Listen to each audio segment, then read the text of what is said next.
WLNS is here for you, celebrating 75 years of bringing you the news with 6 News at noon. The hot weather has arrived in mid-Michigan, baking the capital region along with an unhealthy dose of humidity. Right now in downtown Lansing, temperatures already soaring well past 85 degrees as people try and find relief from the heat. Good afternoon, I'm Kirk Montgomery. Thank you for joining us as we start noon with a weather-aware day. I'm here with meteorologist Kendall Wilson. You called it, we've been talking about it for days, and it has arrived. Yeah, the heat and humidity is here, and unfortunately, the humidity won't be going anywhere anytime soon. That humidity, one of the reasons why our temperatures today are going to be so dangerous. Heat advisories already in effect across mid-Michigan. They will expire by the time we hit 8 o'clock this evening. Those dew point temperatures already making it feel incredibly soupy and uncomfortable outside. Current dew points generally sitting in the mid to upper 70s this afternoon. That's pushing our heat indices, so those feels like temperatures already up to 103 degrees over in Mason, feeling like 102 over in Coldwater, feeling like 99 degrees already outside here in the city of Lansing this afternoon. We'll hold on to these triple-digit feels like temperatures as we go throughout the rest of the day, but we're also going to keep an eye on the chance for a couple of strong to maybe even a few severe storms across the area later on this evening. More details on the timing of those storms and when we maybe could see some relief from the humidity coming up in just a little bit. All right, thanks so much. As Kendall just mentioned, this intense summer weather continues to impact much of mid-Michigan, with today's temperatures expected to be the hottest of the week. The National Weather Service putting much of our region under that heat advisory, urging people to stay cool, stay hydrated.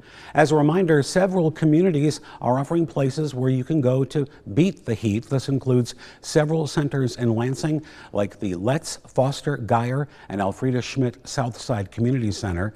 There are additional places in East Lansing, like the East Lansing Hanna Community Center, the Public Library, and at MSU, there are campus comfort centers. Those are at the MSU Union International Center, Brody and Wells Hall. You can also find all this information on our website, WLNS.com. From one weather extreme to another, President Donald Trump approves Governor Whitmer's request for a disaster declaration meant to help northern Michigan communities impacted by this year's historic ice storm. The devastating storm that this past March knocked out power and communications and shut down hundreds of miles of roads littered with debris and fallen trees. Back in May, Governor Whitmer submitted a formal request to the White House to help northern Michigan recover and rebuild. The president's approval of that now opens the door for FEMA public assistance to go towards 13 counties. State Democratic lawmakers will unveil new legislation that would ban law enforcement officers from wearing face masks. The bill, called Justice Needs No Mask, would apply to all on-duty officers except in certain circumstances. Supporters say masked officers create a danger not only to the public, but also to members of law enforcement. This comes after Michigan U.S. Senator Elissa Slotkin and several other Democrats introduced similar legislation in Washington to require ICE agents to unmask and identify themselves during immigration enforcement actions. In response, President Trump accused them of hating the U.S., arguing the bill would put officers in even more danger. New information released about the Jeffrey Epstein files. A new report says President Trump's name is on many of them. A House committee has voted to issue a legal order regarding the files in the investigation. Natalie Brand has this report.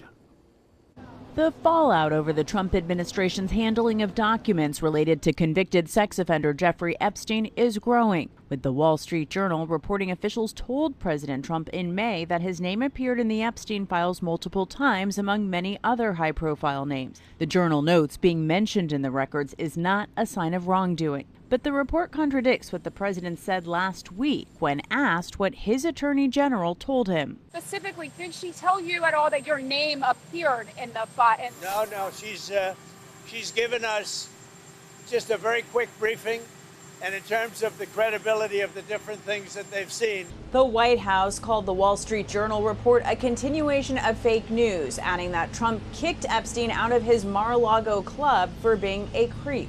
Some Republicans on Capitol Hill also downplayed the development. It's not new news. Like that they knew each other. They were both New Yorkers involved in the same charities and other events. But there's a bipartisan push for more transparency. The House Oversight Committee voted Wednesday night to subpoena the Justice Department for the Epstein files, with 3 Republicans joining Democrats in support. President Trump this week urged members of his party to change the topic. Every time they give you a question that's not appropriate, just say, oh, by the way, Obama cheated on the election. The White House invited Director of National Intelligence Tulsi Gabbard to brief reporters on what she alleges was a manipulation of intelligence by the Obama administration related to Russia and interference in the 2016 election in order to undermine the first Trump presidency. But a series of reviews, including bipartisan ones, concluded that Russia meddled in 2016 but did not alter the vote count. Natalie Brand, CBS News, the White House.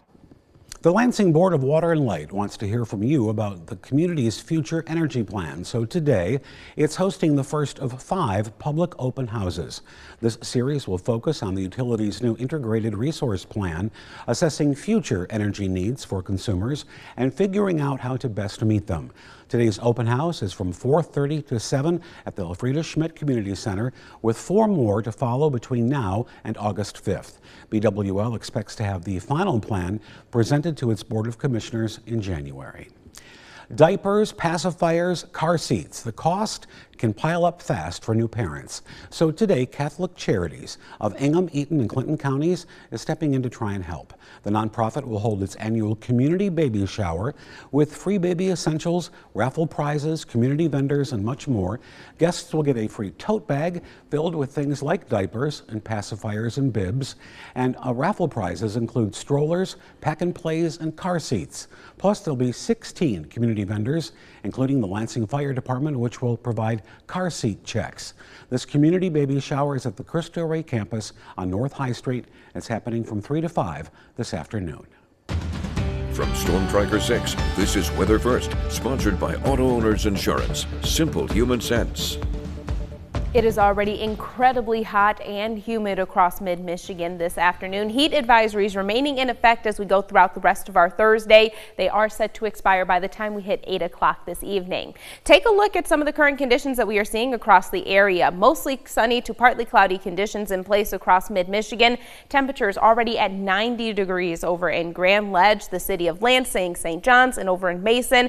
We're in the upper 80s in places like Hillsdale, Jackson, and over in Marshall. However, we still have to factor in the humidity, and you'll notice as you step outside, it's incredibly humid. Dew point temperatures in the mid to upper 70s. That pushes our heat indices, or those feels like temperatures, into the triple digits in places like Ionia, Mason, Owasso, Howell, Marshall, and Coldwater. Again, all of those locations dealing with those triple digit feels like temperatures, and that's going to be the case for all of us as we go throughout the rest of the day. Notice by the time we hit 6 o'clock, we start to cool those feels like temperatures down just slightly, because that's when we're going to be adding in the chance for just a couple of scattered showers and thunderstorms. But still, by the time we hit the 8-9 o'clock time frame, those feels like temperatures still going to be sitting in the mid to upper 80s. So not much in the way of relief in sight as we go throughout the rest of the day today or overnight tonight, unfortunately.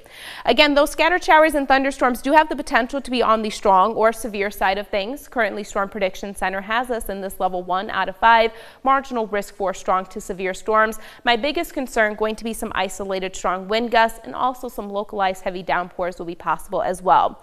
Notice on satellite and radar, not much in the way of activity off to our west, but as that lingering moisture eventually makes its way across Lake Michigan, it's going to be able to redevelop. So by the time we hit 5-6 o'clock this evening, that's when that activity really going to begin to blossom across the area. Again, strong winds going to be a high likelihood across the region, holding on to the chance for precipitation overnight tonight. And as the front that is generating this rain stalls out across the area, still going to produce the chance for a couple of hit or miss isolated showers and non-severe thunderstorms as we move into our Friday.